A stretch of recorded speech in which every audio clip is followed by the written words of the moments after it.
नमस्कार दोस्तों, आपका स्वागत है मेरे चैनल नोवेल टेप पर। यहाँ आपको मिलेगा बेहतरीन फैंटेसी और एडवेंचर उपन्यासों का आनंद। मैं आपको आकर्षक कहानियाँ और रोमांचक किरदार प्रस्तुत करूंगा। मेरे वीडियो विशेष रूप से मनोरंजन और शिक्षा के लिए बनाए गए हैं। यह किसी भी व्यक्ति या संस्था को नुकसान पहुंचाने का उद्देश्य नहीं है। यदि आपको इस सामग्री को लेकर कोई समस्या हो तो कृपया संपर्क करें। मैं यहाँ नियमित रूप से नए उपन्यास और कहानियाँ अपलोड करता रहता हूँ। अगर आपको मेरी कहानियां पसंद आएं तो कृपया लाइक, शेयर और सब्सक्राइब जरूर करें। अपनी प्रतिक्रियाएं और सुझाव नीचे कमेंट में जरूर बताएं। वयस्क कहानियों के लिए मेरी टेलीग्राम ग्रुप से जुड़े, लिंक विवरण में है। धन्यवाद और जुड़े रहिए मेरे साथ नई कहानियों के लिए।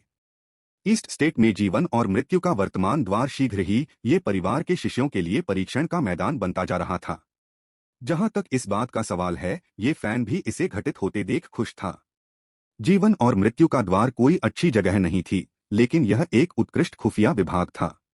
ये परिवार खुफिया जानकारी इकट्ठा करने में विशेष रूप से अच्छा नहीं था। जीवन और मृत्यु के द्वार ने इस पहलू में ये परिवार की कमजोरी को पूरी तरह से पूरा कर दिया। नानझो में जीवन और मृत्यु के द्वार की शाखा में पेईहू बेहद तनाव में था। इस अवधि के दौरान दायु साम्राज्य ने नानझो में अपना प्रभुत्व स्थापित करना शुरू कर दिया तथा नानझो के भीतर की शक्तियों पर प्रहार करना शुरू कर दिया। दयु साम्राज्य में शामिल होने वालों को छोड़कर अन्य सभी शक्तियों को अस्तित्व में रहने की अनुमति नहीं थी। जीवन और मृत्यु का द्वार स्वाभाविक रूप से दयु साम्राज्य में शामिल नहीं हो सकता था, इसलिए स्वाभाविक रूप से वे दयु साम्राज्य के हमलों का लक्ष्य बन गए। इसके अलावा इस दौरान जीवन और मृत्यु के द्वार से कई घुसपैठिए दायु साम्राज्य के खिलाफ लड़ाई में तोप का चारा बन गए। नानझो में जीवन और मृत्यु का पूरा द्वार लगभग एक गोला बन गया था। यदि चीजें इसी तरह जारी रहीं तो पेईहू को यकीन नहीं था कि वह पतवार चलाना जारी रख पाएगा या नहीं। वह खुद को भाग्यशाली समझेगा यदि उसे जीवन और मृत्यु के द्वार द्वारा जिम्मेदार नहीं ठहराया जाता। जीवन और मृत्यु के द्वार द्वारा जिम्मेदार ठहराए जाने के विचार से पेईहू की रीढ़ में सिहरन दौड़ गई। उस समय तो मृत्यु भी एक विलासिता हो सकती है। अब पेईहू नानझो में कर्णधार बनने का काम किसी और को सौंपना चाहता था। हेल्समैन, बहुत समय हो गया मुलाकात से। जीवन और मृत्यु के द्वार की नानझो शाखा में अचानक एक आकृति प्रकट हुई। यह आकृति देखकर पेईहू उत्साहित हो गया। वह आ गई, सुयान आखिरकार आ ही गई। पेईहू लगभग फूट फूट कर रोने लगी। हेल्समैन, अब से मैं आप पर निर्भर हूँ। पेईहू जानता था सुयान का नानझो में आगमन निश्चित रूप से उसका अधीनस्थ होने के लिए नहीं था। जैसी की उम्मीद थी, अगले ही पल पेईहू को अपने मन में वूजियान के पूर्वज से एक संदेश मिला कि अब से सुयान को नानझो शाखा का प्रभारी होना था।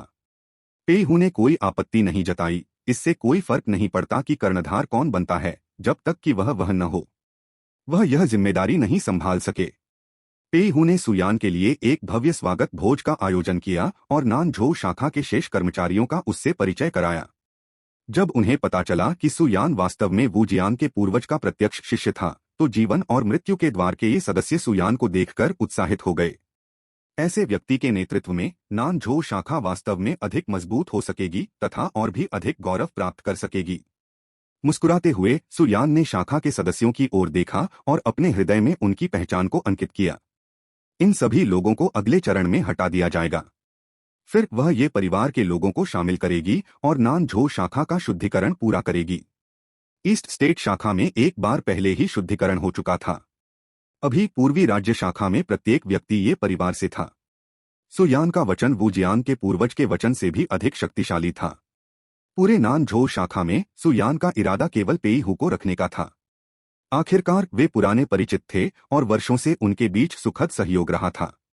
सुयान भावुक थी। जब तक पेईहू कोई गड़बड़ नहीं करेगा, तब तक उसके जीवित रहने में कोई परेशानी नहीं होगी। जीवन और मृत्यु के द्वार की उपशाखा के मामलों को संभालने के बाद सुयान गुप्त रूप से ये शियाओ से मिलने के लिए दायु साम्राज्य की ओर चल पड़ा। ज्यो तुम्हें ये 70% अवश्य स्वीकार करना होगा, अन्यथा तुम्हारी भाभी अगली बार तुम्हारे साथ साझेदारी नहीं करेगी। भाभी, हम परिवार हैं, इतना औपचारिक होने की जरूरत नहीं है। हम ज्यादा से ज्यादा 30% ही लेंगे। सुयान और ये शियाओ जो बांट रहे थे, वे स्वाभाविक रूप से जीवन और मृत्यु के द्वार से प्राप्त संसाधन थे। सदस्यों की भर्ती के बहाने के रूप में ये शियाओ ने जीवन और मृत्यु के द्वार की नानझो उपशाखा के खजाने से संसाधनों का ढेर निकाल लिया। अब स्वाभाविक रूप से वह ये शियाओ शियाओ के साथ आप किताब कर रही थी और फिर काम पर लग गई। आखिरकार संसाधन प्राप्त होने के बाद उन्हें कुछ तो करना ही था, है ना? अन्यथा यदि जीवन और मृत्यु का द्वार संदिग्ध हो गया और यदि सुयान प्रमुख बनी रही तो यह एक बड़ा नुकसान होगा। ये शियाओ शियाओ को जीवन और मृत्यु के द्वार के मामलों के बारे में पता था और वह बहुत सहायक था। आखिरकार वे सभी ये परिवार से थे। जीवन और मृत्यु के द्वार ने न केवल दयु साम्राज्य से जानकारी चुराई बल्कि उन्हें बहुत सारी जानकारी भी प्रदान की। वर्षों से दयु साम्राज्य के लगभग हर पहलू में जीवन और मृत्यु के द्वार से लोग आते रहे हैं।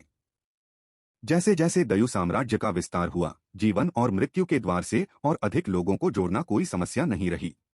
अचानक सुयान और ये शियाओ शियाओ एक आम सहमति पर पहुंच गए और इसे 50-50 बांट लिया। सुयान द्वारा निकाले गए संसाधनों के ढेर को देखकर ये शियाओ शियाओ आह भरने से खुद को नहीं रोक सका। जीवन और मृत्यु का द्वार वास्तव में समृद्ध था। बात सिर्फ इतनी है कि उन पर सुयान नामक खून चूसने वाले पिशाच का बोझ था और वह सोच रही थी कि क्या भविष्य में उनका खून पूरी तरह खत्म हो जाएगा। चूंकि उन्हें पैसा मिल गया था, इसलिए ये शियाओ शियाओ की टीम ने तुरंत काम करना शुरू कर दिया। सुयान द्वारा बड़ी संख्या में दयु साम्राज्य के मंत्रियों को जीवन और मृत्यु के द्वार के लिए जासूस बनने के लिए बुलाया गया था। फिर सुयान ने जीवन और मृत्यु के द्वार से कई मूल साधकों को दयु साम्राज्य में प्रवेश करने और कुछ निश्चित पद ग्रहण करने की व्यवस्था की ताकि यह विश्वसनीय लगे। हालांकि एक बार जब जीवन और मृत्यु के द्वार से वे लोग दयु साम्राज्य में शामिल हो गए तो ये शियाओ शियाओ ने उन पर कड़ी नजर रखी। वस्तुतः जानकारी प्राप्त होने की कोई आशा नहीं थी। सब कुछ सुयान की योजना के अनुसार ठीक चल रहा था। शीघ्र ही जीवन और मृत्यु के द्वार की नान झो उपशाखा को जानकारी का एक एक टुकड़ा भेज दिया गया। जीवन और मृत्यु के द्वार से दयु साम्राज्य में घुसपैठ एक बड़ी सफलता थी। पेई हु ने प्रशंसापूर्वक टिप्पणी की कि कैसे सुयान ने इतने कम समय में कुशलतापूर्वक स्थिति स्थापित कर दी थी, जो वास्तव में वू जियांग के पूर्वज का शिष्य होने के योग्य था। एक महीने बाद वू जियांग के अवतार के पूर्वज द्वारा लाए गए संसाधनों की एक बड़ी मात्रा सुयान के पुण्य कर्मों के पुरस्कार के रूप में पहुंची। जीवन और मृत्यु के द्वार के लिए विभिन्न बलों में अंदरूनी लोगों को स्थापित करना सबसे महत्वपूर्ण कार्य है। केवल सुयान को यह नहीं पता था कि जीवन और मृत्यु के द्वार की अंतिम योजना क्या थी, जिसके लिए इतने सारे अंदरूनी लोगों को स्थापित करने की आवश्यकता थी। सुयान जानता था, जीवन और मृत्यु का द्वार केवल कुछ गपशप के लिए इतने सारे संसाधनों को समाप्त नहीं करेगा। यदि सुयान न होती तो दयु साम्राज्य को इस बात का पता ही नहीं चलता कि कितने अंदरूनी लोगों को वहां फंसाया गया है। अन्य राज्यों और संसारों में कितने लोग जीवन और मृत्यु के द्वार से संबंधित हैं?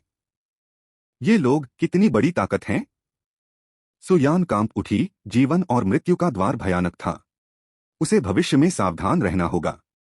हालांकि उसे वे संसाधन लेने पड़े जो उसे लेने चाहिए थे और उसे वे पुरस्कार स्वीकार करने पड़े जो उसे स्वीकार करने चाहिए थे। आखिरकार उसने सचमुच कुछ हासिल किया था। ये परिवार के भीतर ये फैन आध्यात्मिक औषधियों की खेप तैयार कर रहा था। अब ये परिवार में कुछ साधक थे जो स्वर्ण अमर क्षेत्र में पहुंच गए थे, लेकिन यह अभी भी पर्याप्त नहीं था। विशेष गुप्त तकनीकों या अमृत के बिना भले ही किसी की प्रतिभा पर्याप्त हो, स्वर्ण अमर क्षेत्र में प्रवेश करने में बहुत समय लगेगा। ये परिवार में आकाश अमर शिखर पर कई साधक भी थे जो स्वर्ण अमर क्षेत्र में प्रवेश करने का प्रयास कर रहे थे। परिवार के सदस्यों की सफलताओं में तेजी लाने के लिए ये फैन ने अपनी नजरें अमृत पर लगा दी। ताओवादी स्तर के निचले स्तर तक कीमिया में उन्नति के बिना उसके पास मदद करने का कोई रास्ता नहीं होगा, लेकिन उनकी वर्तमान स्थिति को देखते हुए स्थिति से निपटने के लिए कुछ रणनीतियां बनाना कोई समस्या नहीं होगी। अनेक अमृत आकाश अमर शिखर पर स्थित साधकों को स्वर्ण अमर क्षेत्र में तेजी से आगे बढ़ने में सहायता कर सकते हैं। अंत में ये फैन ने एक निम्न ताओवादी श्रेणी के अमृत 4 प्रतीकों वाले स्वर्ण अमृत का निर्णय लिया। 4 प्रतीकों वाले स्वर्ण अमृत के लिए कई अन्य सहायक आध्यात्मिक औषधियों के अतिरिक्त 4 दिव्य जानवरों के सार रक्त की भी आवश्यकता थी। पिछली बार स्क्वायर इंच माउंटेन पर बड़े पैमाने पर जमाखोरी के बाद ये फैन ने पहले से ही सभी आवश्यक सहायक आध्यात्मिक दवाएं तैयार कर ली थीं। मुख्य मुद्दा 4 दिव्य जानवरों से सार रक्त प्राप्त करना था, जो ये फैन को काफी परेशानी दे रहा था। हालांकि दिव्य जानवरों की कोई आवश्यकता नहीं थी। ये परिवार के पास 3 दिव्य जानवर थे, बाइजे, एज़्योर ड्रैगन और पैट्रिक ड्रैगन। बाइजे और एज़्योर ड्रैगन पहले ही स्वर्ण अमर क्षेत्र में आगे बढ़ चुके थे। पैट्रिक ड्रैगन सिर्फ एक कदम पीछे था, लेकिन यह पहले से ही उपयोग के लिए पर्याप्त था। हालांकि ये फैन को जो बात परेशान कर रही थी वह चौथे दिव्य जानवर का सार रक्त था। अपने विकल्पों पर विचार करने के बाद ये फैन ने ये जिनसेन से संपर्क किया। ये जिनसेन वर्तमान में ड्रैगन कबीले का नेता था और विशाल महासागर में एक दिव्य जानवर को ढूंढना मुश्किल नहीं होना चाहिए। लेकिन ये जिनसेन फीनिक्स कबीले द्वारा उत्पन्न की जा रही गड़बड़ियों से परेशान होकर असहाय हो गया। यदि उन्हें पता होता कि यह इतना थकाऊ होगा तो उन्होंने कबीले के नेता का दायित्व नहीं लिया होता। पैट्रिक ड्रैगन के ड्रैगन पुत्र होने के साथ आने वाली जिम्मेदारियां बहुत परेशानी वाली थीं। एक रक्तवंश के कारण उसे कई दिव्य पशु जातियों द्वारा निशाना बनाया गया। फीनिक्स कबीला, किलिन कबीला, इनमें से किसी के साथ भी खिलवाड़ करना आसान नहीं था। कई शक्तियां ड्रैगन कबीले की एकता नहीं देखना चाहती थीं। उनमें से फीनिक्स और किलिन कबीले सबसे अधिक उत्तेजित थे।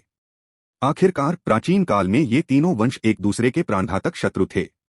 यदि ड्रैगन कबीला पुनः सत्ता में आ गया तो यह अन्य कबीलों के लिए अवांछनीय होगा। परिणामस्वरूप दोनों कुलों ने ड्रैगन कुल को परेशान करना शुरू कर दिया।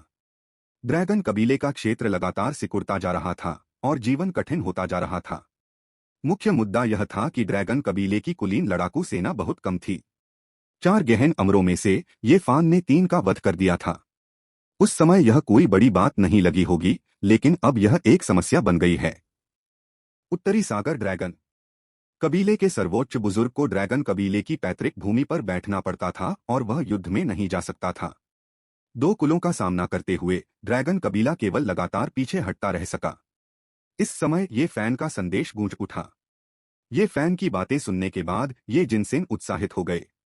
ये जिनसेन को ये फैन से मदद मांगने में शर्मिंदगी महसूस हुई, लेकिन अगर ये फैन स्वेच्छा से मदद की पेशकश करता तो ऐसा नहीं लगता कि ये जिनसेन उसे धमका रहा था। किसी दिव्य पशु का सार रक्त किसी प्राचीन वंश से होना चाहिए और इसके लिए शुद्ध राक्षसी पशु रक्त की आवश्यकता होती है। तभी उसे दिव्य पशु रक्त माना जा सकता था। संकर वंश स्वीकार नहीं किए जाते थे, यहां तक कि ये जिनसेन के वर्तमान रक्तस्तर के साथ। लेकिन क्योंकि वह अभी भी ये परिवार की गहन रक्तरेखा को धारण करता है, उसे एक दिव्य जानवर नहीं माना जा सकता है। फीनिक्स कबीले, किलिन कबीले, तुम्हारे पिताजी आ रहे हैं, ये जिनसेन ने दोनों कुलों की खबर ये फैन को देते हुए हंसते हुए कहा। दोनों कुलों की खबर पढ़ने के बाद ये फैन तुरंत रवाना हो गया। यद्यपि उसे केवल एक प्रकार के दिव्य पशुसार रक्त की आवश्यकता थी, फिर भी ये फैन दोनों को सुरक्षित करने का इरादा रखता था। मुख्य कारण ये शियाओ शियाओ और सुयान के लिए एक दिव्य जानवर सुरक्षित करना था। ये शियाओ शियाओ महारानी कैसे एक फीनिक्स लड़की को अपनी सवारी के रूप में नहीं रख सकती थी। चूंकि सुयान पवन किलिन की वंशावली को लेकर आया था, इसलिए किलिन को सवारी के रूप में लेना सबसे उपयुक्त बात होगी। अपने हाथ की मुट्ठी बांधकर काफी गणनाओं के बाद ये फैन ने पाया कि फीनिक्स और किलिन कुलों के शीर्ष व्यक्ति वर्तमान में एक साथ थे। ये जिनसेन की प्रतिक्रिया के साथ इसे जोड़ते हुए ये फैन को एक अनुभूति हुई। इसमें कोई आश्चर्य नहीं कि ये जिनसेन बहुत खुश थे। फीनिक्स और किलिन कबीले ड्रैगन कबीले के खिलाफ एक और हमले पर चर्चा कर रहे थे। अगले ही क्षण उन्हें अचानक ऐसा महसूस हुआ जैसे कोई आभामंडल उन्हें अपनी ओर खींच रहा हो। उस आभा के नीचे वे 1 इंच भी हिलने में असमर्थ थे। वहां कौन जाएगा? भारी दबाव के कारण फीनिक्स और किलिन कुलों के नेता बड़ी मुश्किल से बोल पाए। उनकी आंखें शून्य पर टिकी थीं, उनके चेहरे क्रोध से भरे हुए थे। उन्हें ड्रैगन और फीनिक्स कुलों को किसी भी शक्तिशाली व्यक्ति को अपमानित करने की याद नहीं है। ड्रैगन कबीले से किसी के लिए उन्होंने इस संभावना पर बिल्कुल भी विचार नहीं किया था। यदि ड्रैगन कबीले के पास इतना शक्तिशाली व्यक्ति होता तो क्या वे अभी भी अपने 2 कबीलों द्वारा उत्पीड़ित होते? ये फैन की आकृति जल्द ही दोनों कुलों के सामने प्रकट हुई। तुम दोनों मेरे साथ आने के लिए 2 लोगों को चुन लो। ये फैन की नजर भीड़ पर पड़ी। चूंकि फीनिक्स नर था और फीनिक्स मादा थी, इसलिए किलिन को पहचानना अपेक्षाकृत आसान था। ये फैन की बातें सुनकर दोनों कबीले तुरंत क्रोधित हो गए। उनके 2 कुलों को माल की तरह मानने से उनका क्या मतलब था? फीनिक्स और किलिन कबीले कभी गुलाम नहीं बनेंगे। अगले ही पल ये फैन ने उसके हाथ से एक ताओवादी कलाकृति निकाली। ताओवादी कलाकृति की शक्तिशाली शक्ति प्रदर्शित हुई और एक भ्रम प्रकट हुआ। यद्यपि गुआंग हान अमर सम्राट से प्राप्त ताओवादी कलाकृति निम्न श्रेणी की थी, लेकिन यह ऐसी चीज थी जिसे केवल एक विशिष्ट अमर सम्राट ही प्राप्त कर सकता था। एक पल इंतजार करें। फीनिक्स कबीले के नेता ने ताओवादी कलाकृति की आभा को महसूस करते हुए सबसे पहले बात की। फीनिक्स कबीला कभी गुलाम नहीं बनेगा जब तक कि वे प्रतिरोध न कर सकें। संपूर्ण फीनिक्स कबीले के लिए एक फीनिक्स सदस्य की स्वतंत्रता के बदले में कबीले के नेता का मानना था कि यह एक योग्य व्यापार था। किलिन कबीले के नेता ने फीनिक्स कबीले के नेता को उसके शीघ्र आत्मसमर्पण के लिए डांटा, जिसमें एक दिव्य जानवर की गरिमा का अभाव था। अगले ही पल क्रोधित किलिन कबीले के नेता ने चिल्लाकर कहा, हमारा किलिन कबीला किरिन पुत्र को छोड़ने को तैयार है। किरिन सोन ने स्तब्ध भाव से सोचा कि वह अचानक से क्यों ध्यान का केंद्र बन गया है, जबकि उसे इससे कोई लेना देना नहीं है। यदि ये जिनसेन न होते तो ये फैन मूल रूप से दोनों कुलों के साथ बातचीत करने का इरादा रखता। जो लोग स्थिति के अनुकूल ढल सकते हैं वे बुद्धिमान हैं और दोनों कुलों के नेता वास्तव में प्रतिभाशाली हैं। चूंकि दोनों कबीले बहुत सहयोगी थे, इसलिए ये फैन के पास कहने के लिए और कुछ नहीं था। फीनिक्स कबीले में फीनिक्स पुत्र और फीनिक्स पुत्री थे। ये फैन ने बाद वाली को चुना। जहां तक किलिन कबीले के किरिन पुत्र की बात है तो ये फैन को इसमें कोई रुचि नहीं थी। अंत में उन्होंने किरिन पुत्र की जगह कमजोर महिला फायर किलिन को चुना। मूलतः असंतुष्ट किरिन पुत्र को जब पता चला कि उसका चयन नहीं हुआ तो वह और भी अधिक क्रोधित हो गया। उसने सोचा, तुम मुझे क्यों नहीं चुनते, तुम मुझे नीची नजर से देख रहे हो। ये फैन ने उन दोनों को नजरअंदाज कर दिया और फीनिक्स बेटी और फायर किलिन की ओर मुड़ गया। उनकी दोनों रक्तवंशावलियां प्राचीन रक्तवंशावलियों के करीब थीं, जिससे वे 4 प्रतीकों वाले स्वर्ण अमृत के लिए आदर्श उत्प्रेरक बन गए। हालांकि स्वर्गीय अमर क्षेत्र में उनकी साधना का स्तर कुछ कमजोर था। दोनों कुलों के किसान उन दोनों को दया भरी नजरों से देख रहे थे। उन्हें लगा कि ये फैन द्वारा छीन लिए जाने के बाद उनके लिए जीवन आसान नहीं होगा। उन्हें राहत और खुशी भी महसूस हुई कि उन्हें नहीं चुना गया। मानव कुल के क्षेत्र में रहना उतना आरामदायक नहीं होगा जितना कि अपने कुलों में रहना। यहां तक कि फीनिक्स जियोजियो और किरिनकल पैलेस भी निराशा से भर गए। यदि ऐसा करना पड़े तो वे अपने कुलों के भीतर मरने की अपेक्षा मरना अधिक पसंद करेंगे। इसके बाद ये फैन के हाथ की एक लहर के साथ उसके हाथों में 2 फल दिखाई दिए। 2 अजीब फलों से एक अजीब सुगंध निकल रही थी, जिससे फीनिक्स और किलिन कबीले के सदस्यों को अनजाने में ही अपनी लार निगलनी पड़ रही थी। उन्हें लगा कि ये दोनों फल उनके लिए बहुत उपयोगी होंगे। फीनिक्स और किलिन कुलों के कबीले नेताओं ने भी इन 2 फलों को पहचान लिया, 100,000 साल पुराना सिंदूर फल और किरिन फल। फीनिक्स और किलिन कुलों के लिए इन 2 फलों का प्रभाव ताओवादी अमृत के प्रभाव से भी बेहतर था। अपना मुंह खोलो, ये फैन की बातें सुनकर दोनों ने अपने आप ही अपना मुंह खोल दिया। फिर ये फैन ने अपने हाथ की हल्की सी हरकत से 2 फल उनके मुंह में फेंक दिए, जैसे 2 जेलीबीन फेंक रहे हों। ये दोनों फल भी निश्चित रूप से स्क्वायर इंच माउंटेन से ही एकत्र किए गए थे। दाओ फल के बिना इन 2 आत्मा फलों को काम चलाना पड़ा। हालांकि किलिन और फीनिक्स कुलों के दिव्य प्राणियों के लिए इन फलों का प्रभाव दाओ फल से भी बेहतर है। वे न केवल साधना स्तर को ऊंचा उठा सकते हैं, बल्कि रक्तवंश को भी शुद्ध कर सकते हैं। जैसे ही फलों की शक्ति उनके शरीर के भीतर फूटी, फीनिक्स जियोजियो और किरिन पुत्र जुआनगोंग की आभा बढ़ने लगी। कुछ ही समय में उनकी आभा स्वर्णिम अमर क्षेत्र तक पहुंच गई। इससे दोनों कुलों के साधक अचंभित रह गए। क्या मानव कुल द्वारा छीने जाने पर यह अनुभव दुखद नहीं होना चाहिए था? क्या यह त्रासदी मानी जाएगी? यदि संभव हो तो वे भी इस त्रासदी का कुछ अनुभव करना चाहेंगे। खेती के स्तर में सफलता तो बस शुरुआत थी। जल्द ही उनका रक्त परिवर्तन सफलतापूर्वक पूरा हो गया। लगभग प्राचीन वंश और वास्तविक प्राचीन वंश के बीच केवल थोड़ा सा अंतर होता है, लेकिन यह मामूली अंतर अनगिनत लोगों को सफल होने से रोक सकता है। हालांकि दुर्भाग्यशाली माने जाने वाले 2 कबीले सदस्यों ने आसानी से इस सीमा को पार कर लिया। यद्यपि ये फैन द्वारा प्रदान किए गए 2 आत्मा फल अमर श्रेणी में सर्वोच्च गुणवत्ता वाले माने जाते थे, फिर भी साधारण गहन अमर या यहाँ तक कि अमर सम्राट भी उन्हें प्राप्त करने में सक्षम नहीं होते। केवल स्क्वायर इंच माउंटेन जैसी ताओवादी वंशावली ही ऐसी नींव रख सकती है जो ऐसे फलों को लापरवाही से त्यागने के लिए पर्याप्त हो।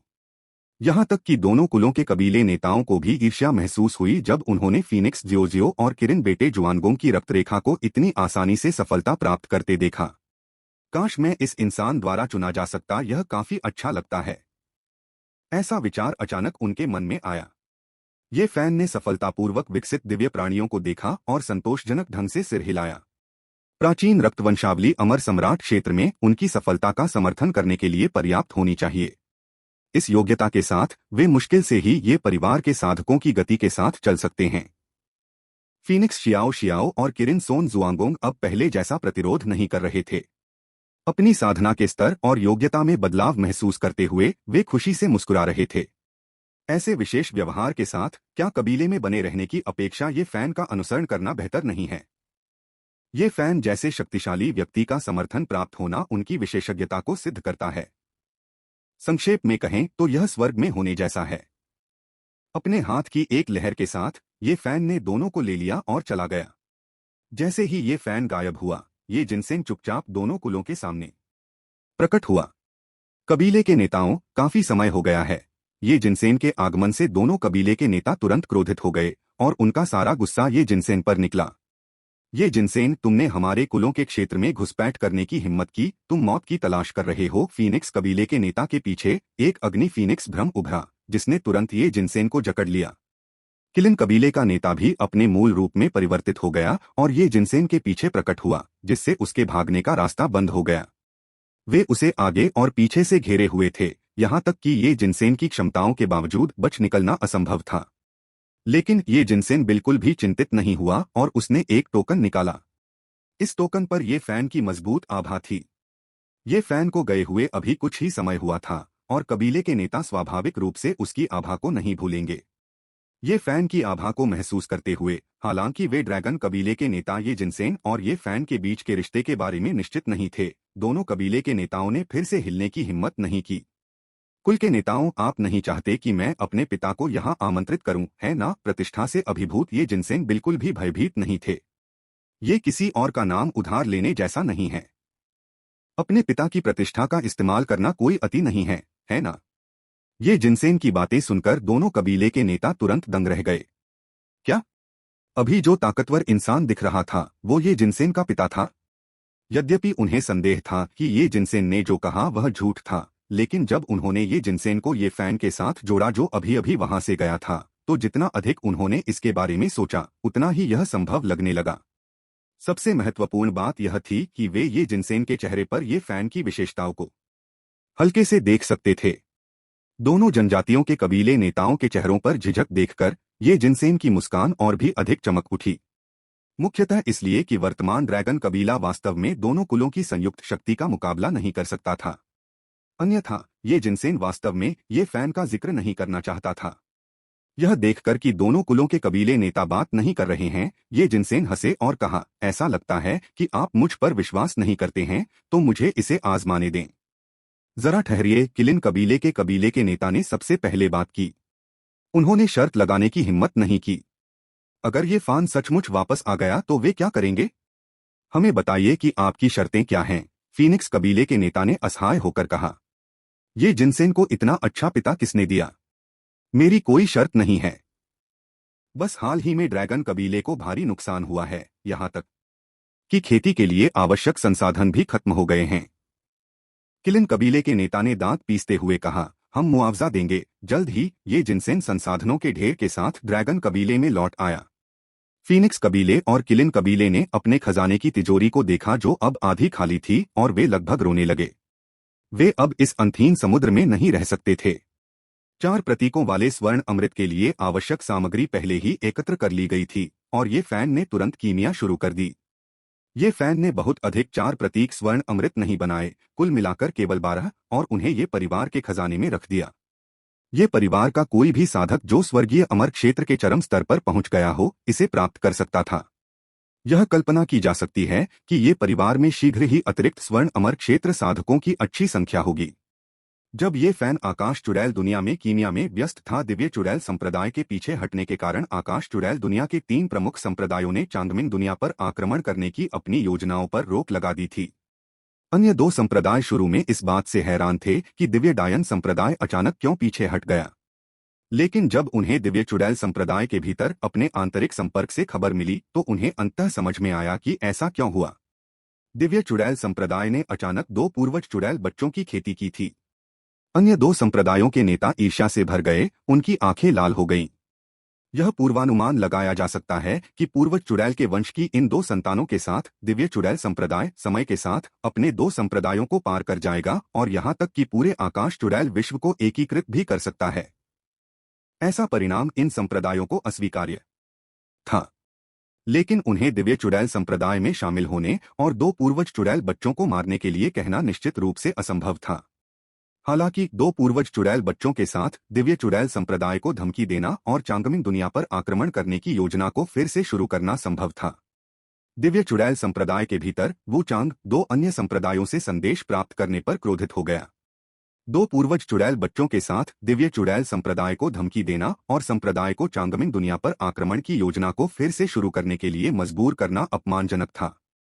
यद्यपि दिव्य चुड़ैल संप्रदाय को दोनों संप्रदायों से डर नहीं था, लेकिन वे आमने सामने की स्थिति का स्वागत भी नहीं करते थे।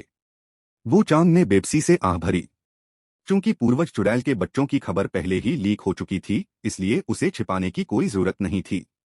शुरुआत में पूर्वज चुड़ैल बच्चों के अस्तित्व को छिपाने के लिए योजना रद्द कर दी गई थी। अब जब बच्चों का पर्दाफाश हो गया था, तो चांगमिंग दुनिया पर आक्रमण करने की योजना को अब गुप्त रखने की जरूरत नहीं थी। आकाश चुड़ैल दुनिया और चांगमिंग दुनिया के बीच मार्ग पहले ही स्थापित हो चुका था। चांगमिंग विश्व पर आक्रमण करने के लिए केवल चुड़ैल सम्राट का होना ही पर्याप्त नहीं था। वू चांग के पास चांगमिंग विश्व पर आक्रमण की बारीकियों पर चर्चा करने के लिए दिव्य चुड़ैल संप्रदाय के सर्वोच्च बुजुर्ग को खोजने के अलावा कोई विकल्प नहीं था। 3 महीने बाद तीनों संप्रदायों की शक्तिशाली चुड़ैलें दिव्य चुड़ैल संप्रदाय में एकत्रित हुईं। चांगमिंग विश्व के 10 प्रांतों में से वास्तविक खतरा केवल ऊपरी 5 राज्यों से ही था। चुड़ैल जनजाति द्वारा प्राप्त जानकारी के अनुसार ऊपरी 5 राज्यों की 5 प्रमुख सेनाओं के पास कम से कम 5 अमर सम्राट स्तर की शक्तियां थीं। यद्यपि आकाश चुड़ैल दुनिया में सबसे मजबूत व्यक्ति केवल चुड़ैल सम्राट था, वास्तव में कई पुराने अमर थे जो चुड़ैल सम्राट के स्तर तक पहुंच गए थे, और यह चांगमिंग दुनिया पर आक्रमण करने के लिए आकाश चुड़ैल दुनिया का आत्मविश्वास था। आकाशीय चुड़ैल दुनिया ने चांगमिंग दुनिया को एक लक्ष्य के रूप में देखा जिसे उन्हें अवश्य प्राप्त करना था। इसलिए इस बार तीनों संप्रदायों ने अपनी लगभग पूरी ताकत लगा दी। दिव्य चुड़ैल संप्रदाय ने चुड़ैल सम्राटों और कई चुड़ैल संप्रभुओं के स्तर पर 2 शक्तिशाली शक्तियों को भी तैनात किया। वू चांग के लिए हिचकिचाहट का एकमात्र बिंदु यह था कि क्या ये जिनक्यू और ये किंग को भाग लेने दिया जाए या नहीं। वू चांग, आप अपने पूर्वज चुड़ैल बच्चों को हमारे साथ शामिल होने के लिए क्यों नहीं आमंत्रित करते? पृथ्वी चुड़ैल संप्रदाय के संप्रदाय प्रमुख ने बुरी नियत से वू चांग को देखते हुए पूछा। हाँ वू चांग, पूर्वज चुड़ैल बच्चों की प्रतिभा के साथ उन्हें आकाश चुड़ैल दुनिया में भी योगदान देना चाहिए।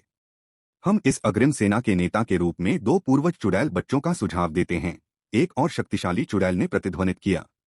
एक एक करके चुड़ैलों ने बार बार आग को भड़काया, जिससे दिव्य चुड़ैल संप्रदाय के नेतृत्व के चेहरे बदसूरत हो गए। दिव्य चुड़ैल संप्रदाय के उच्च अधिकारियों को यह नहीं पता था कि चांगमिंग विश्व पर आक्रमण पर चर्चा करने के अलावा अन्य 2 संप्रदाय एक अन्य महत्वपूर्ण उद्देश्य से दिव्य चुड़ैल संप्रदाय में आए थे, 2 पूर्वज चुड़ैल बच्चों को युद्ध में भाग लेने के लिए राजी करना। 2 पूर्वज चुड़ैल बच्चों के अस्तित्व ने अन्य 2 संप्रदायों पर बहुत दबाव डाला। यद्यपि वे सीधे हमला नहीं कर सकते थे, लेकिन यदि युद्ध के कारण कुछ हुआ तो दिव्य चुड़ैल संप्रदाय कुछ भी कहने में सक्षम नहीं होगा। इसलिए 2 पूर्वज चुड़ैल बच्चों को अग्रिम सेना का नेतृत्व करने के उनके प्रस्ताव को लागू करना पड़ा। ये जिनक्यू और ये किंग को घेरने की कोशिश कर रहे 2 संप्रदायों के शक्तिशाली सदस्यों को देखकर वू चांग के अंदर का क्रोध लगभग फूट पड़ा। उनकी शर्तों से सहमत हो जाओ। वू चांग के मन में अचानक दिव्य चुड़ैल संप्रदाय के चुड़ैल सम्राट की आवाज गूंज उठी। चुड़ैल सम्राट ने मुझसे सहमत होने के लिए कहा। यद्यपि वू चांग इस बात से थोड़ा उलझन में था कि चुड़ैल सम्राट ने उसे सहमत होने के लिए क्यों कहा, फिर भी उसने अंततः आज्ञा का पालन करने का निर्णय लिया। ये जिनक्यू और ये किंग चांगमिंग विश्व के अभियान में अग्रिम सेना के नेताओं के रूप में भाग लेंगे। वू चांग की सहमति सुनकर दोनों संप्रदायों के लोगों की आंखों में चमक आ गई। यह अच्छा है कि आप सहमत हो गए। अपनी इच्छित प्रतिक्रिया प्राप्त करने के बाद दोनों संप्रदायों की चुड़ैलें संतुष्ट होकर वहां से चली गईं। दादाजी, हम इस पर सहमत क्यों हुए? वू चांग ने चुड़ैल सम्राट की ओर देखा, जिसने अपना रूप प्रकट किया, और पूछा। इस युद्ध में ज्यादातर शक्तिशाली सेनाएं चांगमिंग विश्व में चली जाएंगी। उन्हें आकाशीय चुड़ैल विश्व में रखना और भी खतरनाक होगा। मैं उन पर अपनी छाप छोड़ दूंगा। उस समय मैं उन्हें कुछ भी होने से जरूर रोकूंगा। चुड़ैल सम्राट के आश्वासन के बाद वू चांग ने अंततः राहत की सांस ली, लेकिन वह अभी भी चिंतित था।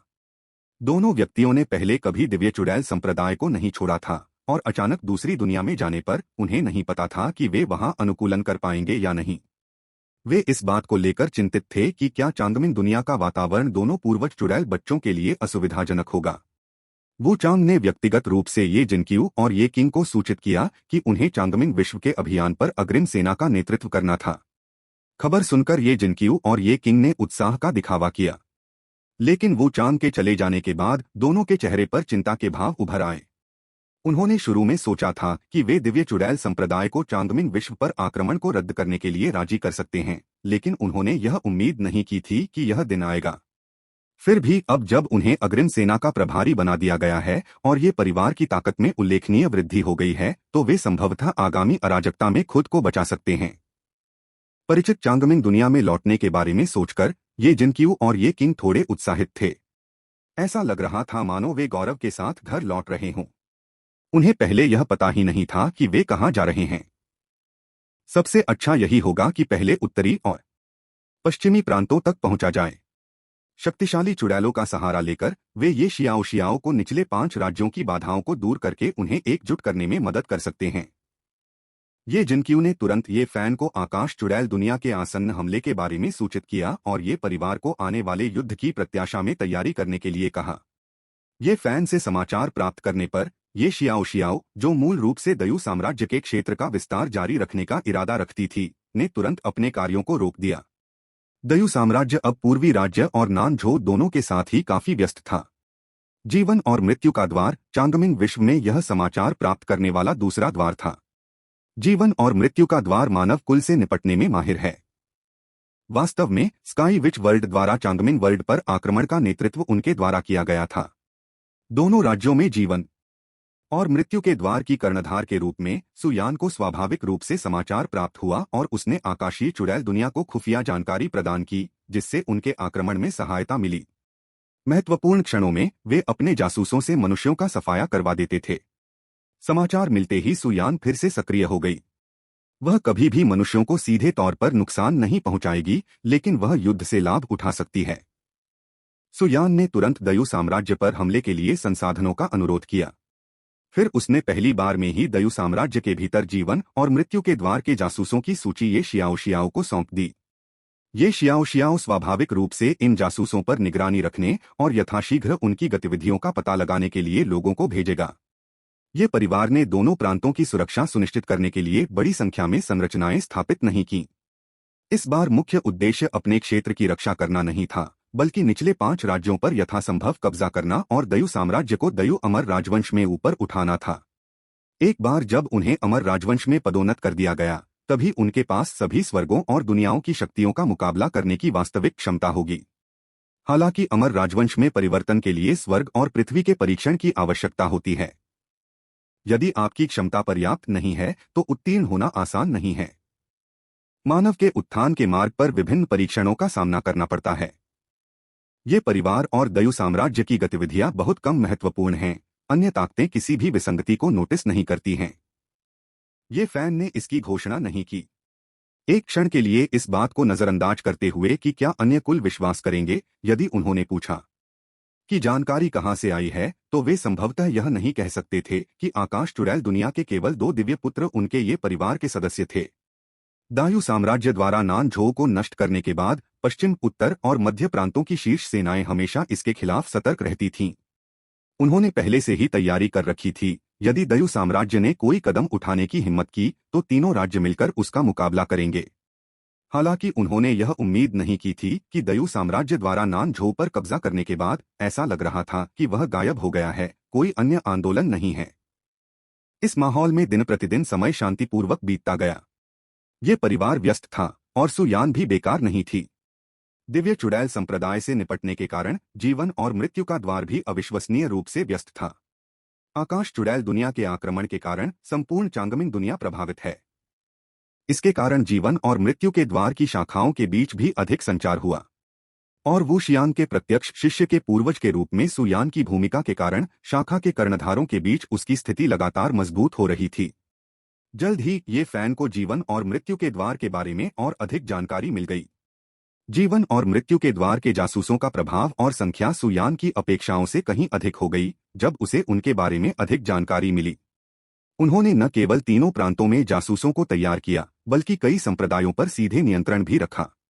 सेंट्रल प्रोविंस का सबसे शक्तिशाली संप्रदाय अपरिभाषित संप्रदाय gate of life and death के सेंट्रल प्रोविंस शाखा के मुख्यालय में स्थित है। इसके अलावा जीवन और मृत्यु का द्वार कई अन्य बड़े और छोटे संप्रदायों में भी फैला हुआ है। सुयान को अचानक इस बात का एहसास हुआ कि पूर्वी प्रांत का पूर्व कर्णधार अयोग्य था, अन्यथा पूर्वी और दक्षिणी दोनों प्रांतों में जीवन और मृत्यु के द्वार की शक्तियों को समाप्त करने के लिए उसे और अधिक प्रयास करने पड़ते। कई बार बातचीत करने के बाद सुयान को अंततः निचले 5 राज्यों में जीवन और मृत्यु के द्वार की शाखाओं के सदस्यों की एक सूची प्राप्त हुई। उसकी पहचान को देखते हुए वे कर्णधार स्वयं को जीवन और मृत्यु के द्वार के प्रति गद्दार मानेंगे, बजाय इसके कि वे यह माने कि सुयान उन्हें धोखा देगी।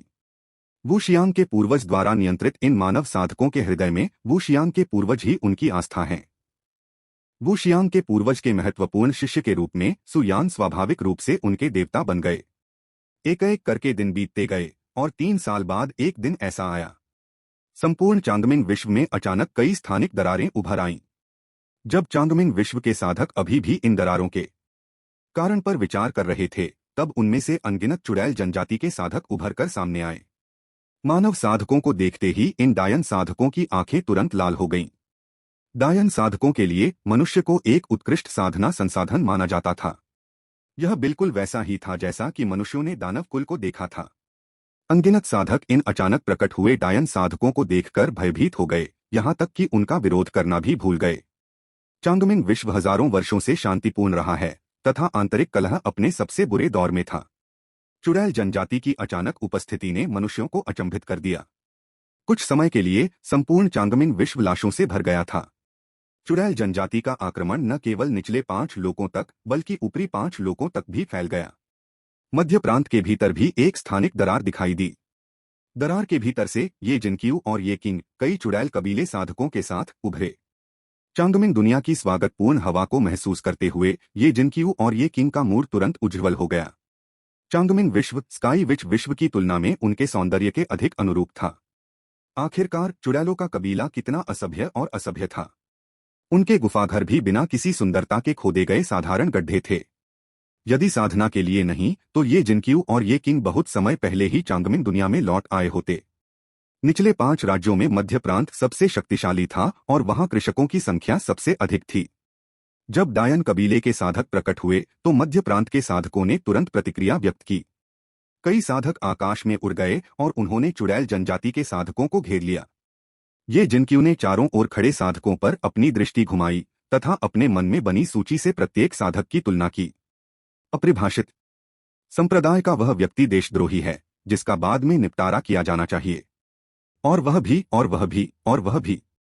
सुयान ने पहले ही ये परिवार में सभी को सूची दे दी थी और ये परिवार के साधकों ने इसे अपने मन में अंकित कर लिया था। जीवन और मृत्यु के द्वार से इन जासूसों को लड़ाई शुरू होते ही समाप्त कर दिया जाना चाहिए। भले ही अब उनके पास चुड़ैल जनजाति का रक्त था, ये जिनक्यू और ये किंग सामान्य मनुष्यों पर हमला नहीं करना चाहते थे। जीवन और मृत्यु के द्वार से आए ये जासूस सर्वोत्तम विकल्प थे। यदि संभव हो तो वे इस अवसर का लाभ उठाकर जीवन और मृत्यु के द्वार द्वारा नियंत्रित संप्रदायों का विनाश कर सकते हैं। आखिरकार चुड़ैल जनजाति के शीर्ष प्रबंधन ने ये जिनक्यू और ये किंग को जीवन और मृत्यु के द्वार के मामले का कभी उल्लेख नहीं किया था। यदि वे नष्ट हो गए तो जीवन और मृत्यु का द्वार ही उनकी क्षति को निगल सकता है। मारना ये जिनक्यू ने अपने प्रीमियम चुड़ैल उपकरण हथौड़ा को ऊपर उठाया और निकटतम जीवन और मृत्यु के द्वार के जासूस पर प्रहार करने का लक्ष्य बनाया। यहाँ उनकी प्रारंभिक अवस्था स्वर्ण अमर साधना स्तर अपनी पूर्ण शक्ति में प्रदर्शित किया गया था। अपने अपने पदों को पूरी तरह से आत्मसात करने के बाद ये जिनक्यू और उसके पति का साधना स्तर सफलतापूर्वक स्वर्ण अमर क्षेत्र तक पहुंच गया था। यही कारण था कि दिव्य चुड़ैल संप्रदाय के उच्च अधिकारी ये जिनक्यू और उसके पति को चांगमिंग दुनिया में आने की अनुमति देने के लिए तैयार थे। बेशक दिव्य चुड़ैल संप्रदाय को अभी भी ये जिनक्यू और उसके पति की सुरक्षा पर पूरी तरह से भरोसा नहीं था। उन्होंने गुप्त रूप से चुड़ैल सम्राट क्षेत्र में एक पावर हाउस भेजा ताकि विशेष रूप से ये जिनक्यू और उसके पति की सुरक्षा की रक्षा की जा सके। निचले 5 राज्यों में सबसे शक्तिशाली केवल के हैं अमर क्षेत्र में है। इससे चुड़ैल सम्राट क्षेत्र के किसी भी शक्तिशाली व्यक्ति को कोई खतरा नहीं है। इस प्रकार ये जिनक्यू और उसके पति की सुरक्षा सुनिश्चित होती है। जैसे ही ये जिनक्यू ने अपनी चाल चली, ये किंग ने भी अपनी कार्रवाई शुरू कर दी। अपने शरीर को मोड़ने से ये किंग तुरंत एक विशालकाय व्यक्ति में परिवर्तित हो गया, जिसका चेहरा मानव जैसा और शरीर सांप जैसा था तथा बाल लाल थे। मानव कुल में यह छवि स्वाभाविक रूप से देखने में सुखद नहीं है, लेकिन चुड़ैल जनजाति के बीच यह शीर्ष स्तरीय पूर्वज चुड़ैल वंश का अवतार है। ये किंग के रूप को देखकर चुड़ैल जनजाति के साधक तुरंत उत्साहित हो गए, उनकी लड़ने की शक्ति 1/3 बढ़ गई। पूर्वज चुड़ैल हर चुड़ैल जनजाति के दिल में विश्वास। केवल ये जिनक्यू ने अपने होंठ सिकोड़े, बहुत बदसूरत, आपको 3 दिनों के लिए हमारे कमरे से प्रतिबंधित कर दिया गया है। जब से ये जिनक्यू ने एक बार रूपांतरण किया, उसने फिर कभी ऐसा न करने की कसम खा ली। यह बहुत भद्दा था। ये जिनक्यू और ये किंग ने जीवन और मृत्यु के द्वार पर जो भी पाया उसे निर्दयतापूर्वक मार डाला। अपरिभाषित संप्रदाय के संप्रदाय गुरु, अपरिभाषित रहस्यमय परी, अपने लगातार गिरते अधीनस्थों को क्रोध और भ्रम के साथ देख रहे थे। क्या जीवन मृत्यु का द्वार और चुड़ैल जनजाति सहयोगी नहीं थे?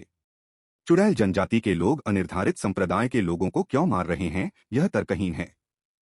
अपरिभाषित रहस्यमय परी ने केवल जीवन और मृत्यु के द्वार की पहचान को छिपाने और नाटक देखने के लिए खुद को प्रकट किया था। आखिरकार मध्य प्रांत में नंबर 1 संप्रदाय होने के नाते यह समझ में नहीं आता कि अपरिभाषित संप्रदाय इतने बड़े आयोजन में उपस्थित नहीं होता। लेकिन अब यदि वह इसे फिर से कर सकता है तो अपरिभाषित रहस्यमय परी निश्चित रूप से प्रकट नहीं होगी। कोई विकल्प न होने के कारण अपरिभाषित रहस्यमय परी केवल व्यक्तिगत रूप से ये किंग का सामना कर सकती थी, ताकि वह उसे रोक सके और साथ ही जीवन और मृत्यु के द्वार को सूचित कर सके ताकि चुड़ैल जनजाति रुक जाए। ये किंग निश्चित रूप से अनिर्धारित रहस्यमय परी के इरादों को जानता था और उसने एक जोरदार प्रहार किया। यदि चुड़ैल जनजाति कोई कदम उठाती है तो हमला जारी रखना इतना आसान नहीं होगा। अब उन्हें इस अवसर का लाभ उठाना होगा। जीवन और मृत्यु के द्वार के प्रतिक्रिया करने से पहले सबसे पहले अपरिभाषित संप्रदाय का विनाश करना होगा। धमाका! ये किंग के पीछे गोंग गोंग का दृश्य दिखाई दिया और उसकी गति एक बार फिर बढ़ गई। यद्यपि ये किंग का साधना स्तर केवल स्वर्ण अमर क्षेत्र तक ही था, फिर भी उसने गहन अमर क्षेत्र की अनिर्धारित रहस्यमय परी को पूरी तरह से परास्त कर दिया, जिससे उसके पास वापस लड़ने की कोई क्षमता नहीं बची। मारना शून्य से ये किंग और उसकी पत्नी की रक्षा कर रही चुड़ैल सम्राट ने संतुष्टि में सिर हिलाया। दुर्जय ताकत, दुश्मन के सबसे मजबूत को हर पहलू से निशाना बनाने की निर्णायक प्रकृति के साथ यह चुड़ैल जनजाति का भविष्य का नेता बनने के लिए पर्याप्त था। 2 दिव्य पुत्रों के साथ दिव्य चुड़ैल संप्रदाय निश्चित रूप से उभरेगा। ये जिनक्यू और ये किंग जैसे शक्तिशाली सेनापतियों के साथ युद्ध धीरे धीरे अपने अंत के करीब पहुंच गया। समय समय पर ये जिनक्यू युद्ध के अवशेषों को छोड़ देता था, जिससे कुछ मानव साधक लड़ाई जारी रखने में असमर्थ हो जाते थे। जो लोग लड़ाई जारी रखने में असमर्थ थे वे स्वाभाविक रूप से सामान्य मानव कबीले के सदस्य थे। यद्यपि वे चुड़ैल जनजाति द्वारा बंदी बना लिए जाएंगे, लेकिन कम से कम वे अपना जीवन तो बचा सकेंगे। ये जिनक्यू इन लोगों के कारण अपनी पहचान उजागर नहीं करेगी, वह केवल सुविधाजनक होने पर मदद करेगी। दूसरी ओर ये किंग ने एक ही झटके में अपरिभाषित रहस्यमय परी के सिर को उड़ा दिया और सीधे अपरिभाषित रहस्यमय परी की आध्यात्मिक आत्मा को बाहर निकाला और उसे अपने भंडारण स्थान में फेंक दिया। अपरिभाषित रहस्यमय परी अभी भी कुछ मूल्य रखती है, वह इस तरह नहीं मर सकती। जीवन और मृत्यु के द्वार से आए अधिकांश जासूस लगभग सभी मारे गए। अपरिभाषित संप्रदाय से केवल एक उपसंप्रदाय गुरु बचा था। जैसे ही ये किंग उसे मारने वाला था, एक जादूगरनी अचानक ये किंग के पास प्रकट हुई और उसे दोबारा हाथ हिलाने से रोक दिया। हे ईश्वर, हमने गलत समझा, यह अपरिभाषित संप्रदाय, वे हमारे सहयोगी हैं। हाँ, ये किंग ने आश्चर्यचकित भाव व्यक्त किया, जिससे पता चला कि उसे इस बारे में बिल्कुल भी जानकारी नहीं थी। चुड़ैल सम्राट को कोई संदेह नहीं था, क्योंकि वो चांद द्वारा उसे सूचित किए जाने से पहले वह भी जीवन और मृत्यु के द्वार और अपरिभाषित संप्रदाय के बीच संबंध से पूरी तरह अनजान था। अनिर्धारित संप्रदाय के उपसंप्रदाय प्रमुख, जिन्होंने अभी अभी सारी आशा छोड़ दी थी, चुड़ैल सम्राट के शब्दों को सुनकर लगभग फूट फूट कर रोने लगे। वह बच गया, वह बच गया। बेचारी अनिर्धारित रहस्यमय परी एक गलतफहमी में मर गई। अब तक अपरिभाषित संप्रदाय के शिष्यों को यकीन हो गया था कि यह सब एक गलतफहमी थी। ये जिनक्यू और ये किंग दिव्य चुड़ैल संप्रदाय के देवपुत्र हैं। आकाश चुड़ैल दुनिया में उच्च पदस्थ कर्मचारी हैं। वे संभवतः मानव कबीले के दुश्मन कैसे हो सकते हैं जो जीवन और मृत्यु के द्वार के खिलाफ द्वेष रखते हैं? यदि उन्हें किसी को दोषी ठहराना हो तो वह जीवन और मृत्यु के द्वार के उच्च स्तर के लोगों को दोषी ठहराना होगा, जिन्होंने पहले से ही कुशलतापूर्वक संवाद नहीं किया। डिप्टी सेक्ट मास्टर, हमें इस घटना पर बहुत खेद है। ये किंग ने उपसंप्रदाय गुरु की मदद की, जो लगभग गिरने ही वाले थे। उनके चेहरे पर अफसोस का भाव था, लेकिन किसी ने भी ये किंग की आंखों में छिपे जानलेवा इरादे को नहीं देखा। ऐसा लगता है कि अगर वह इस उपसंप्रदाय मास्टर को मारना चाहता है तो उसे एक और मौका ढूंढना होगा। उपसंप्रदाय गुरु ने अपने शरीर में क्षणिक तनाव महसूस किया, लेकिन चिंतित ये किंग को पास में देखकर उन्होंने जल्दी से कहा, हम देव बालक को कैसे दोष दे सकते हैं? पहले से संवाद न करने के कारण यह हमारी गलती है। यह एक ईश्वर पुत्र है, यदि वह उसे अपमानित करेगा तो निश्चित रूप से परिणाम होंगे। भले ही वह स्पष्ट रूप से नुकसान में था, फिर भी उसे अपनी गलती स्वीकार करनी पड़ी। इस बड़ी लड़ाई के कारण पूरे निचले 5 राज्यों में अशांति फैल गई। कुछ ही समय बाद चुड़ैल जनजाति के आक्रमण की खबर पूरे चांगमिंग विश्व में फैल गई। पहले तो निचले 5 राज्यों के साधकों ने इस पर ज्यादा ध्यान नहीं दिया, क्या वे सिर्फ डायन जनजाति के योद्धा नहीं हैं? चांगमिंग दुनिया की महाशक्तियां जरूर इससे निपट लेंगी। लेकिन जब ऊपरी 5 लोगों पर भी चुड़ैल जनजाति द्वारा आक्रमण किया गया, यहाँ तक कि पूर्वी स्वर्ग राज्य ऊपरी 5 लोगों में से एक पर भी चुड़ैल जनजाति का कब्जा हो गया, और यहाँ तक कि पूर्वी स्वर्ग राज्य का एकमात्र अमर सम्राट भी गिर गया और बड़ी संख्या में अमर सम्राट मारे गए, तो वे सभी स्तब्ध रह गए। इस चुड़ैल जनजाति के आक्रमण की गंभीरता उनकी अपेक्षाओं से कहीं अधिक थी।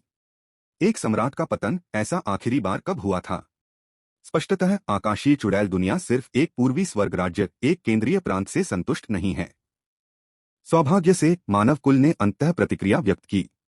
विभिन्न शक्तिशाली गुटों ने भी अपने जवाबी हमले संगठित करने शुरू कर दिए। ऊपरी 5 लोकों में युद्ध के कारण कुछ ही समय में तनावपूर्ण स्थिति उत्पन्न हो गई। इस बीच निचले 5 राज्यों में ये जिनक्यू और ये किंग के नेतृत्व में उन्होंने उत्तरी प्रांत और पश्चिमी प्रांत पर आक्रमण करना शुरू कर दिया। मोहरा सेना के नेता होने के नाते ये जिनक्यू और ये किंग स्वाभाविक रूप से यह तय कर सकते थे कि किस स्थान पर पहले हमला करना है। युद्ध रातों रात खत्म नहीं होते। फिलहाल पूर्वी राज्य और नानझो अभी भी अप्रभावित हैं। मध्य प्रांत रात में ये जिनक्यू और ये किंग के गुफा घर में एक आकृति धीरे धीरे प्रकट हुई। यहाँ तक कि ये जिनक्यू और उसके पति की रक्षा करने वाली चुड़ैल सम्राट भी इस आकृति का पता नहीं लगा सकी जिसने गुफा घर में घुसपैठ की थी। जिनक्यू जियो किंग, पिताजी आप यहाँ हैं। ये जिनक्यू उत्साह से ये फैन की बाहों में कूद गया। बचपन से ही ये फैन के साथ पलीबढ़ी होने के कारण यह कल्पना की जा सकती है कि इतने वर्षों तक उसे न देख पाने के बाद उसने उसे कितना याद किया होगा। चाहे ये जिनक्यू का साधना स्तर कितना भी मजबूत हो या वह कितनी भी उम्र की हो, वह ये फैन के सामने वही बच्ची बनी रहती है। जियाओ किंग, जियाओ क्यू, तुम दोनों अच्छा कर रहे हो। तुम्हारा साधना स्तर स्वर्ण अमर लोक तक पहुंच गया है, स्वर्ण अमर लोक के मध्य चरण से ज्यादा दूर नहीं। यहाँ कुछ अमृत हैं जो आपके लिए उपयोगी हो सकते हैं। अपने हाथ के एक झटके से ये फैन ने ताओवादी आकर्षण से युक्त कई अमृत उत्पन्न किए। चुड़ैल जनजाति द्वारा उपयोग किए जाने वाले अमृत स्वाभाविक रूप से मानव कबीले द्वारा उपयोग किए जाने वाले अमृत से भिन्न होते हैं। ये फैन के पास उपलब्ध संसाधनों के साथ वह केवल ये जिनक्यू और ये किंग के लिए उपयुक्त कुछ निम्न श्रेणी के ताओवादी अमृत ही बना सकता था। अपने चेहरे पर एक मीठी मुस्कान के साथ ये जिनक्यू ने सोचा कि उसके पिता ये फैन अभी भी इतने उदार हैं। जब भी वह कोई कदम उठाता है तो वह कभी निराशाजनक नहीं होता। ये फैन का रुकने का कोई इरादा नहीं था और वह जाने के लिए तैयार हो गया। लेकिन जाने से पहले ये जिनक्यू ने उसे एक भंडारण अंगूठी भेंट की। भंडारण रिंग के अंदर ये फैन ने देखा कि वहां कई संसाधन थे। उनमें से ताओवादी रैंकिंग की काफी सारी कलाकृति शोधन सामग्रियां थीं। ये सामग्रियां जो डायन जनजाति की औसत दर्जे की कीमिया और कलाकृतियों को परिष्कृत करने की कुशलता के कारण मानव कबीले के बीच अत्यधिक मूल्यवान हैं। डायन जनजाति के भीतर इन पर ज्यादा ध्यान नहीं दिया गया। ये जिनक्यू और ये किंग की स्थिति को देखते हुए कुछ संसाधन प्राप्त करना काफी आसान था। इसलिए चांगमिंग क्षेत्र की इस यात्रा के दौरान ये जिनक्यू और ये किंग ये सामग्री ये फैन के पास लाए। भंडारण रिंग में मौजूद सामग्री 1 दर्जन से अधिक निम्न ताओवादी कलाकृतियों और कई दर्जन शीर्ष स्तरीय अमर कलाकृतियों को परिष्कृत करने के लिए पर्याप्त थी। पिताजी, मुझे एक वुल्फ फैन क्लब चाहिए, ये जिनक्यू ने सबसे पहले अपनी मांग रखी। वह विशेष रूप से वुल्फ फैन क्लब की शौकीन थी। ये फान ने सिर हिलाया। इस बार वापस जाने के बाद वह आखिरकार ये परिवार के साधकों के जादुई हथियारों को उन्नत कर सकता था। ये फैन के बेहतर आर्टिफैक्ट रिफाइनिंग स्तर के बावजूद वह सामग्रियों के बिना ज्यादा कुछ नहीं कर सकता था। उसी समय ये फैन को एक व्यावसायिक अवसर दिखाई दिया। यदि यह संभव होता तो चुड़ैल जनजाति के साथ अंतरक्षेत्रीय व्यापार शुरू करना एक बहुत अच्छा विकल्प लगता। डायन जनजाति की दुनिया में खेती के संसाधन आमतौर पर मानव कबीले की दुनिया की तुलना में कम थे। संसाधनों की यह कमी डायन जनजाति के आक्रमण का एक कारण थी। जबकि अन्य लोगों के पास साधन नहीं थे। एक बार जब ये जिनक्यू और ये किंग उच्च पदों पर आसीन हो गए तो ये परिवार के पास इस व्यवसाय में सफल होने का अच्छा मौका था। यदि डायन जनजाति के संसाधन प्रचुर हो जाएं, तो युद्ध भी समाप्त हो सकते हैं। इसे एक अच्छी बात के रूप में देखा जा सकता है।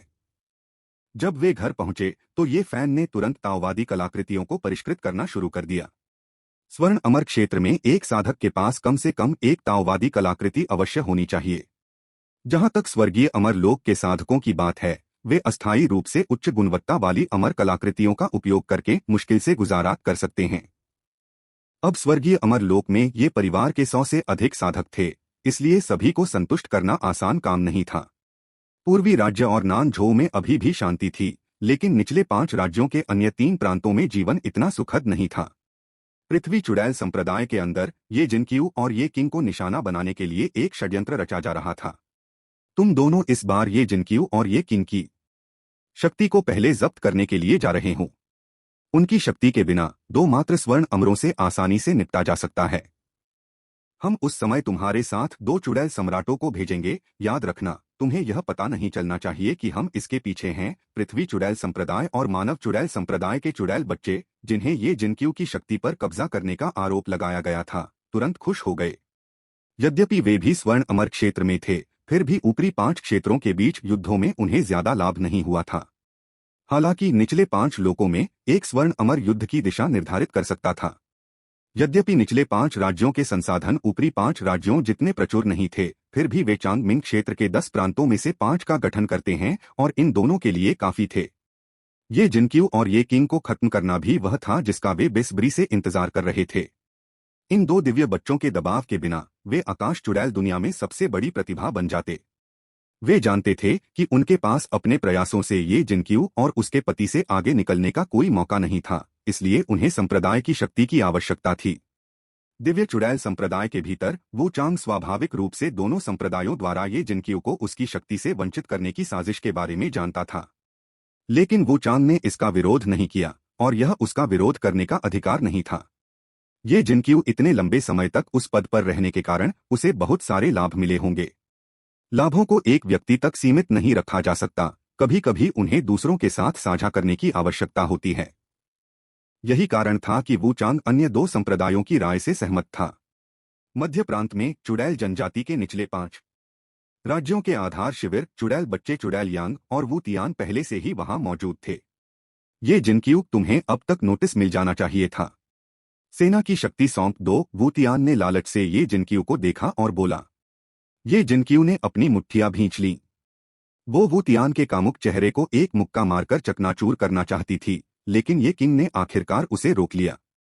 बेशक हमें संदेश मिल गया है और हम तुम्हें शक्ति दे सकते हैं, लेकिन सावधान रहना, कुछ बातें तुम्हारे लिए बहुत ज्यादा हो सकती हैं। ये किंग के चेहरे पर मुस्कान थी। मूल रूप से ये किंग इस बात को लेकर चिंतित था कि वह किस तरह से एक नाटक का मंचन करे जिससे धीरे धीरे दायु साम्राज्य के हाथों बड़ी मात्रा में क्षेत्र खो जाए। लेकिन अब 2 मूक अप्रत्याशित रूप से कार्यभार संभालने आ गए थे। ये किंग न केवल परेशान नहीं था, बल्कि वह काफी खुश भी था। बेशक वह अपनी खुशी जाहिर नहीं कर सकता था, वरना उनकी पहचान पर सवाल उठ सकता था। अगर तुम लोग 3 राज्यों पर विजय प्राप्त कर सकते हो, तो हम अन्य 2 पर क्यों नहीं विजय प्राप्त कर सकते? चुड़ैल यांग ने तिरस्कारपूर्वक कहा। यद्यपि उनकी वंशावली ये जिनक्यू और ये किंग से कमतर थी, फिर भी दोनों चुड़ैल बच्चों ने कभी स्वीकार नहीं किया कि वे दंपति से कमजोर थे। ऐसी स्थिति में हम आपको और परेशान नहीं करेंगे, यह कहकर ये किंग ये जिनक्यू के साथ जाने वाला था। लेकिन इस समय वू तियान अचानक खड़ा हो गया और उनका रास्ता रोक दिया। आप चाहें तो जा सकते हैं, लेकिन इस दौरान आपने जो संसाधन जुटाए हैं उन्हें सौंप दीजिए। चुड़ैल यांग भी खड़ी हो गई और जोड़े को जाने से रोक दिया तथा उसने अपनी स्वर्णिम चुड़ैल क्षेत्र आभा का प्रयोग किया। आशय स्पष्ट था, डायन यांग और वू तियान उस जोड़े को संसाधन सौंपे बिना जाने नहीं देंगे। इस कार्रवाई से वू तियान और चुड़ैल यांग द्वारा लाए गए 2 रक्षक भी आश्चर्यचकित हो गए। उनका कर्तव्य भविष्य के संसाधनों को सुरक्षित रखना था, न कि वे संसाधन जो उन्होंने अतीत में एकत्र किए थे। क्या डायन बच्चों को यह बात समझ नहीं आई? ऐसा कोई तरीका नहीं था कि चुड़ैल बनने के लिए चुने गए बच्चे मूर्ख हों। चूंकि वे समझ गए थे, यह स्पष्ट था कि दोनों चुड़ैल बच्चे जानबूझकर ये किंग के लिए चीजें मुश्किल बना रहे थे। दोनों चुड़ैल शासकों का उन्हें रोकने का कोई इरादा नहीं था। अगर ये किंग और ये जिनक्यू सचमुच हार गए तो इसे बच्चों का खेल ही माना जाएगा। जब तक बड़े लोग हस्तक्षेप नहीं करेंगे तब तक कोई बड़ी मुसीबत नहीं आएगी। इस समय ये जिनक्यू, जो अब तक अपनी बात रोके हुए थी, बोलने से खुद को रोक नहीं सकी। ये जिनक्यू हमेशा से दूसरों को धमकाती रही है। आज बदले में उसे धमकाया जा रहा था। उनकी हिम्मत कैसे हुई? अगले ही पल ये जिनक्यू ने अपनी उच्च श्रेणी की अमर कलाकृति वुल्फ फैन क्लब को उठाया और सीधे वू तियान पर हमला किया। वू तियान के चेहरे पर एक मुस्कुराहट उभरी। अगर तुमने वार किया तो अच्छा है। मुझे डर था कि तुम वार नहीं करोगे। यदि वह हमला करती तो उनके पास दया दिखाने का कोई कारण नहीं होता। टकराना।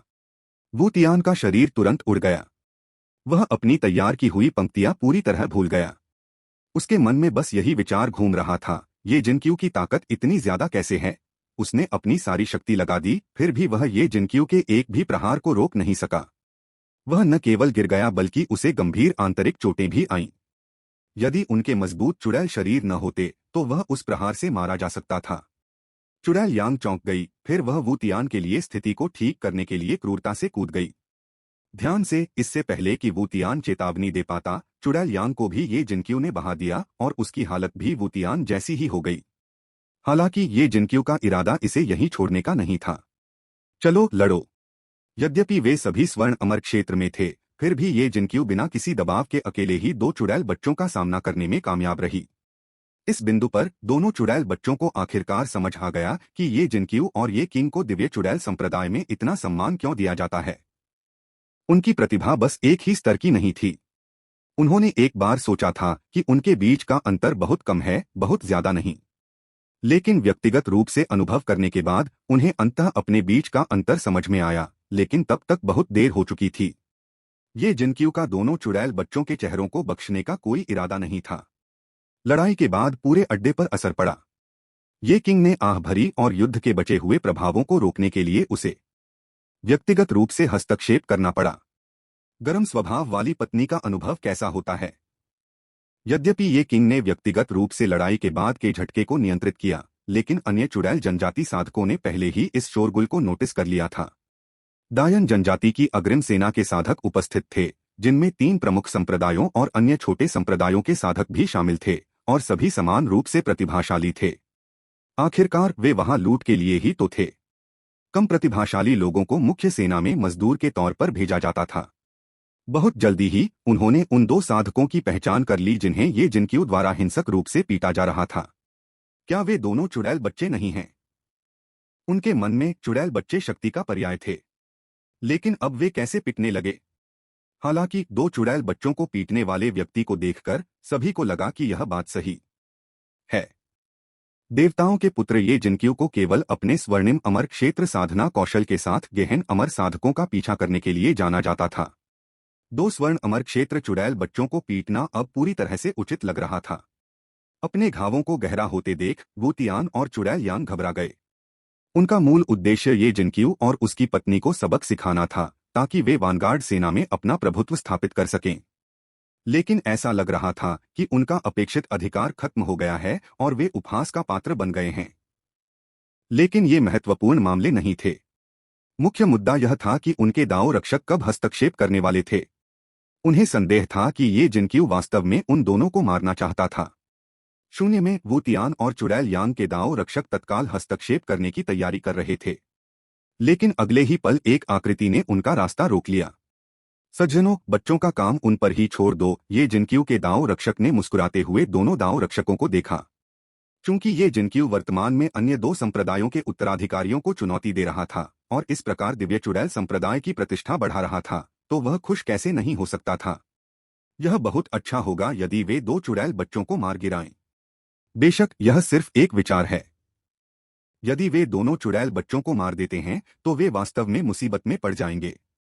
लेकिन अगर यह सिर्फ उनकी पिटाई है, भले ही पृथ्वी चुड़ैल संप्रदाय और मानव चुड़ैल संप्रदाय के उच्च स्तर के लोगों को इसके बारे में पता था, वे ज्यादा कुछ नहीं कह सकते थे। आखिरकार यह तो युवा पीढ़ी ही है, और यह 2 संप्रदायों के 2 चुड़ैल बच्चे थे जिन्होंने हमला शुरू किया था। चूंकि उन्हें पीटा गया था, तो वे और किसे दोषी ठहरा सकते हैं? यह देखते हुए कि उन दोनों की चोटें जल्द ही ठीक नहीं होंगी। ये किंग ने ये जिनक्यू को रोकने में कामयाबी हासिल की, जो अभी भी लड़ने का इरादा रखता था। यदि उन्होंने सचमुच उन दोनों को मार डाला तो इसका दोष कौन लेगा? ये जिनक्यू ने दोनों के कपड़ों का उपयोग करके वुल्फ फैन क्लब पर लगे खून को पोंछ दिया। वह कुछ असंतुष्ट महसूस कर रहा था। हालांकि चूंकि ये किंग पहले ही बोल चुका था, इसलिए एक अच्छे श्रोता होने के नाते ये जिनक्यू ने हमला जारी नहीं रखा, जिससे दोनों व्यक्तियों के चेहरे गुस्से से भर गए।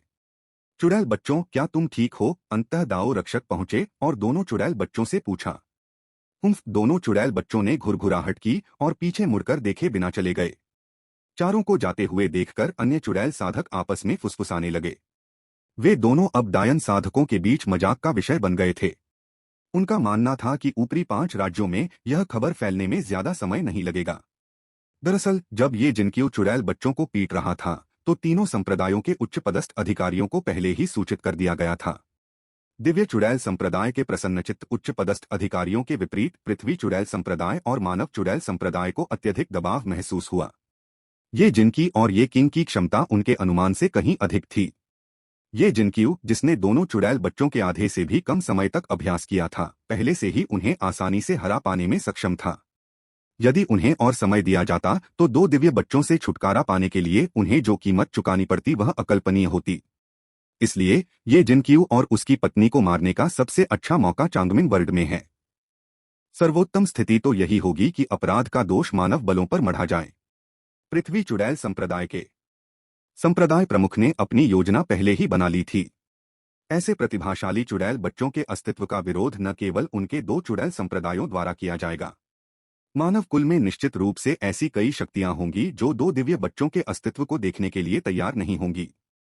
ये जिनक्यू और ये किंग के जाने के बाद उन्होंने तुरंत दोनों की बर्खास्तगी की खबर ये शियाओ शियाओ को दे दी। जब ये शियाओ शियाओ को यह खबर मिली तो वह अदालत की बैठक कर रही थी। ये शियाओ शियाओ ने अपने चेहरे पर मुस्कान नहीं छिपाई, जिससे उसके मंत्री उत्साह से भर गए। वे अच्छी तरह जानते थे कि जब ये शियाओ शियाओ ने यह मुस्कुराहट दिखाई थी तो इसका मतलब केवल एक ही खबर थी, दयु साम्राज्य कोई कदम उठाने वाला था। आदेश भेजो, सेना इकट्ठा करो, मध्य प्रांत पर हमला करने की तैयारी करो। शेष 3 राज्यों में से मध्य प्रांत सबसे बड़ा था और डायन जनजाति का केंद्र भी था। ये शियाओ शियाओ ने सबसे मजबूत क्षेत्र से शुरुआत करने की योजना बनाई। सैन्य अधिकारी तो बहुत खुश थे, लेकिन नागरिक अधिकारी थोड़े चिंतित थे। चुड़ैलों के कबीले में निश्चित रूप से कई स्वर्ण अमर साधक थे। दायु साम्राज्य में केवल 2 स्वर्ण अमर शक्तियां थीं, ये शियाओ शियाओ और पूर्वी सम्राट। क्या वे सचमुच चुड़ैल के मुंह से अपना भोजन छीन सकते थे? ये शियाओ शियाओ कुछ नहीं बोली, केवल आकाश की ओर देखती रही। आकाश में 8 आकृतियां तेजी से आ रही थीं। ये नेता कोई और नहीं बल्कि उनके बेटे और बेटी ये जिनलोंग और ये जिनफेंग थे। दोनों की साधना का स्तर आश्चर्यजनक रूप से स्वर्ण अमर क्षेत्र तक पहुंच गया था। न केवल वे बल्कि उनके पीछे की 6 आकृतियों से निकलने वाली क्यूई भी स्वर्ण अमर क्षेत्र तक पहुंच गई। ये फैन और ये शियाओ शियाओ को एक साथ खबर मिली। ये फैन ने तुरंत ये जिनलोंग और ये जिनफेंग को ये परिवार के साधकों को दयु साम्राज्य की सहायता के लिए लाने का निर्देश दिया। डायन जनजाति की शक्ति 5 राज्यों की अन्य शक्तियों से कहीं अधिक प्रबल थी। ये फान इसे हल्के में नहीं लेगा।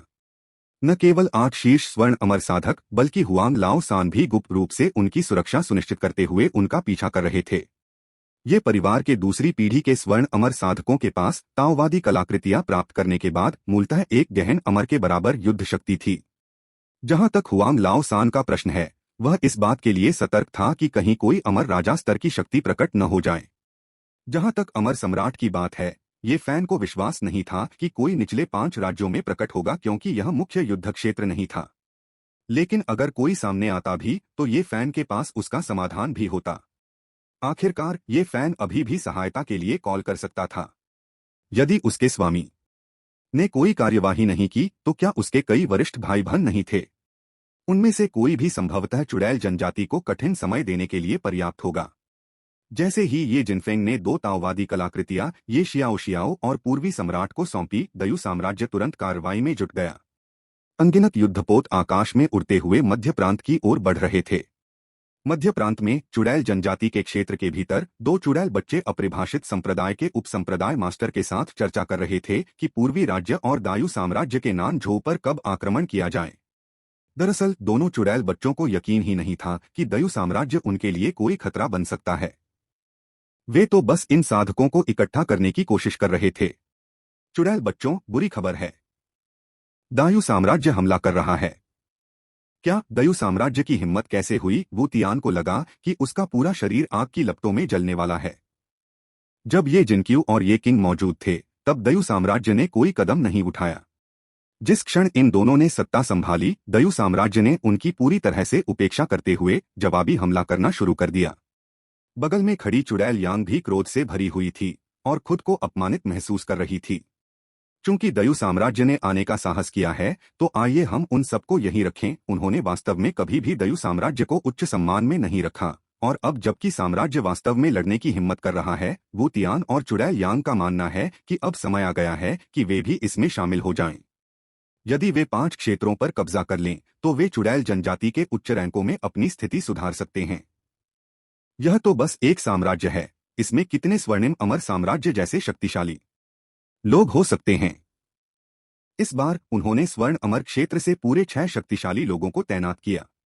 इसके अलावा वहां गहन अमर क्षेत्र से 2 शक्तिशाली लोग भी थे। चुड़ैल जनजाति युद्ध में उत्कृष्ट है, और उसी साधना स्तर पर मानव कबीले के साधक उनके मुकाबले में नहीं हैं। संपूर्ण चुड़ैल जनजाति सेना ने भी क्रमिक रूप से कार्रवाई शुरू कर दी। एक एक करके चुड़ैलें आकाश में उड़ गईं और पास ही स्थित दयु साम्राज्य के साधकों को देखने लगीं तथा युद्ध में स्वयं को अलग दिखाने की आशा करने लगीं।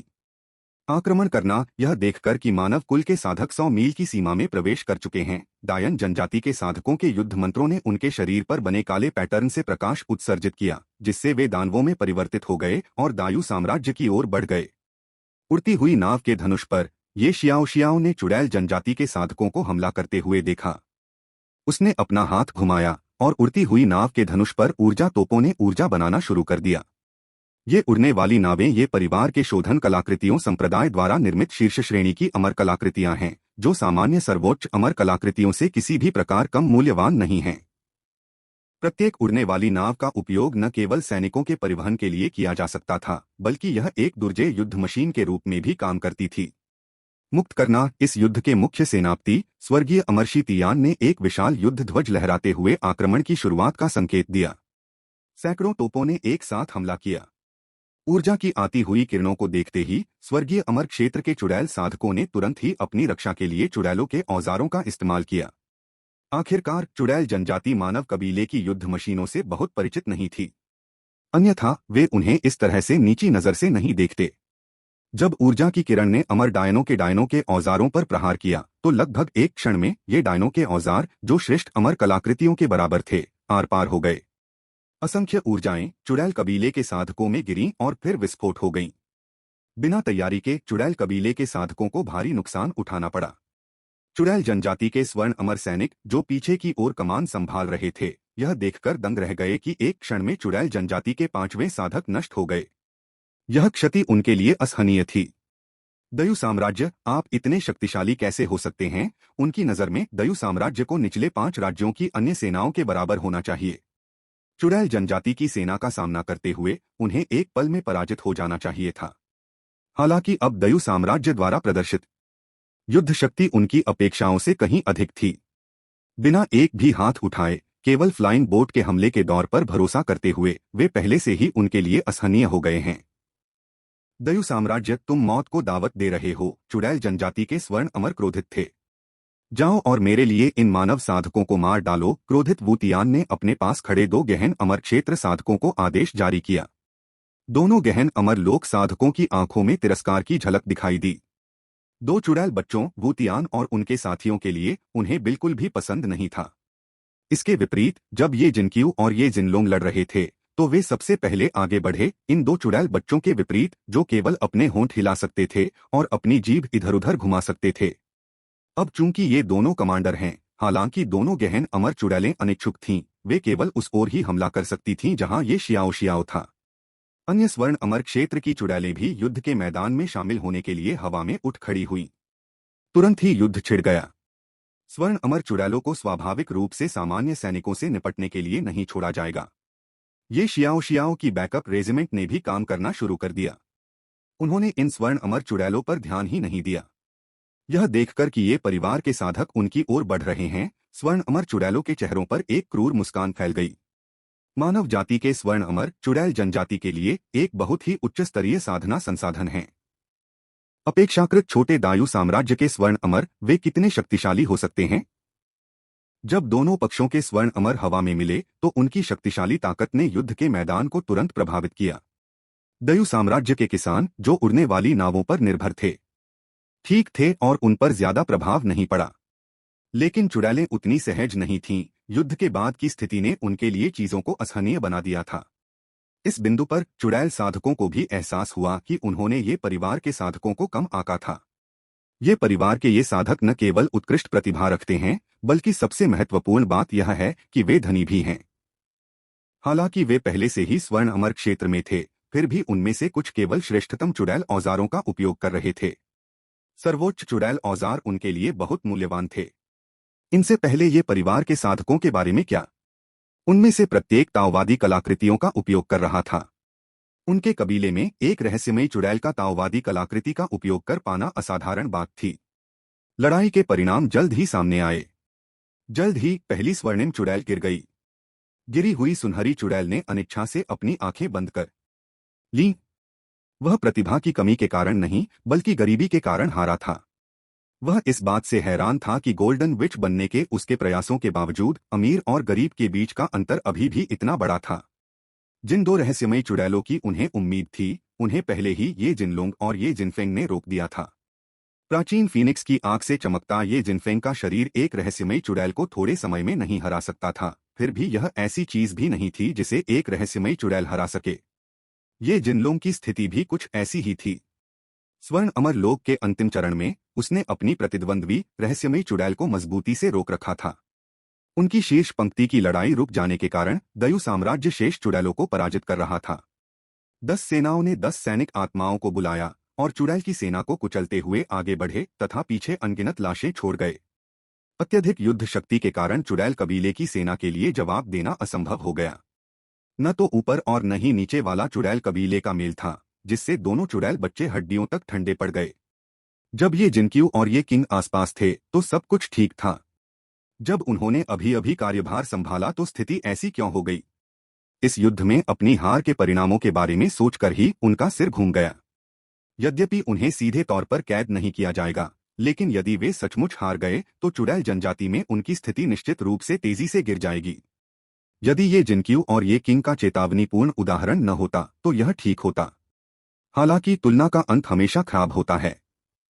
अब उनके पास एकमात्र रास्ता यह है कि वे दाव रक्षकों से अपना कदम उठाने के लिए कहें। दाव रक्षक की शक्ति के साथ, जो संप्रभु जादूगर के पद के बराबर है, उनके पास दयु साम्राज्य को साफ करने के लिए पर्याप्त शक्ति है। यद्यपि दाव रक्षक का कर्तव्य सुरक्षा करना है, लेकिन जब उनका जीवन खतरे में न हो तो वे कोई कदम नहीं उठा सकते। लेकिन अब उनके पास विकल्प कम थे। जब तक दयु साम्राज्य का सफाया नहीं हो जाता, तब तक कौन जान पाएगा कि यह दाव रक्षकों के हस्तक्षेप के कारण हुआ था। यदि वे विवेक से काम निपटाएंगे तो उनकी स्थिति में जरा भी बदलाव नहीं आएगा। बूढ़े यांग, जल्दी करो और काम करो। गुप्त रूप से चुड़ैल यांग ने लगातार अपने दाव रक्षक से अपना कदम उठाने का आग्रह किया। हालांकि चुड़ैल यांग को यह उम्मीद नहीं थी कि उनकी संयुक्त याचिका को कोई प्रतिक्रिया नहीं मिली। चुड़ैल यांग और वूतियान ने सोचा कि दाव रक्षक मदद करने के लिए तैयार नहीं थे और उन्होंने अपने दिल में उन्हें शाप दिया, कसम खाई कि एक बार जब उन्हें शक्ति मिल गई तो वे दोनों दाव रक्षकों को भुगतान करेंगे। उन्हें यह नहीं पता था कि शून्य में 2 दाव रक्षक अनियंत्रित रूप से कांप रहे थे, हिलने की हिम्मत नहीं कर रहे थे। वे स्वर्ण अमर के नष्ट होते ही आक्रमण करना चाहते थे, लेकिन जब वे आगे बढ़ने की तैयारी कर रहे थे तो उन्होंने महसूस किया कि वे एक शक्तिशाली आभा द्वारा लक्षित किए जा रहे हैं। उन्हें लग रहा था कि अगर उन्होंने सचमुच कुछ भी करने की कोशिश की तो वे निश्चित रूप से मर जाएंगे।